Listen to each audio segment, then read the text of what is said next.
지난 1월 2일 서울 한강 노들섬 부산소방본부 소속 헬기가 부산에서 피습당한 당시 더불어민주당 이재명 대표를 긴급 이송합니다. 국민권익위원회는 부산대병원에서 치료가 가능했는데 소방 헬기까지 동원해 이 대표를 서울대병원으로 이송한 것은 특혜라는 신고에 대해 조사에 착수했습니다. 조사 개시만으로 이례적으로 브리핑까지 열었습니다. 권익위는 조사 착수 반년여 만에 이 전 대표의 헬기 이송 과정에 사실상 특혜가 있었다고 결론 내렸습니다. 소방 헬기를 동원한 부산소방재난본부 직원들과 전원 과정에 관여한 부산대병원, 서울대병원 의사들이 공무원 행동강령을 위반했다며 감독기관에 통보하기로 결정했습니다. 부산대병원에서 서울대병원으로의 전원, 119 응급의료 헬기 이용 과정에서 행동강령 위반 사실을 확인하여 감독기관 등에 각각 위반 사실을. 다만 이재명 전 대표는 국회의원 신분인 만큼 공무원 행동강령이 적용되지 않아 처분하지 않기로 했습니다. 권익위가 헬기 이송은 사실상 특혜였다고 결론 내린 데 대해 더불어민주당은 즉각 반발했습니다. 야당 대표 암살 미수 사건에 특혜 프레임을 씌우며 테러 피해자에게 오히려 2차 가해를 했다는 겁니다.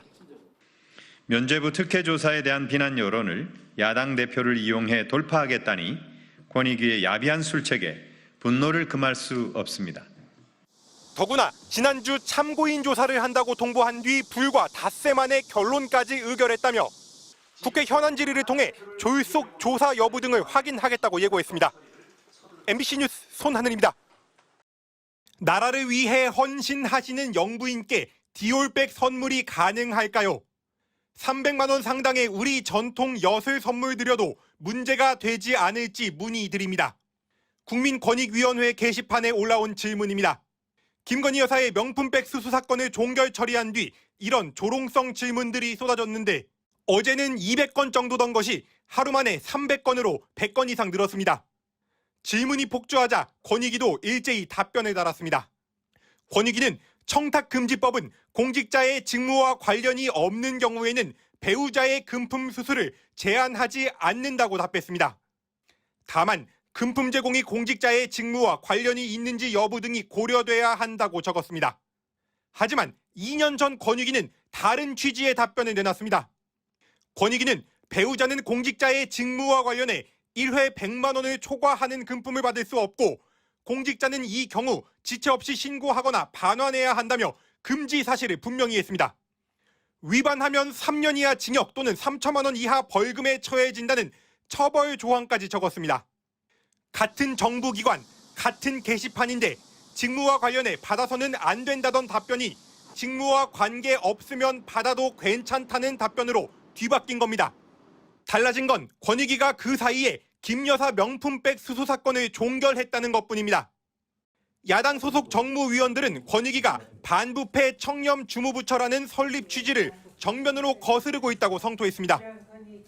전형적인 부패 사안으로 다루어야 된다고 생각합니다. 우리 국민권익위가 부패를 방지하는 반부패 총괄기구가 아니라 부패를 조장하는 현실을 만들어주는. 권익위는 김건희 여사의 명품백 수수 안건을 이례적으로 전원위원회 바로 전날 추가한 것으로 드러났습니다. 위원들이 꼼꼼하게 검토하지 못하도록 일부러 급하게 처리한 것 아니냐는 의혹도 나오는데 이에 대해 권익위는 사안의 긴급성과 보안이 인정된다면 전날이나 당일 안건을 올리는 경우도 있다고 설명했습니다. MBC 뉴스 손하늘입니다. 지난 2020년 배우자가 전 유치원 단체 관계자에게 금품을 받은 사실이 드러난 장위국 당시 광주광역시 교육감.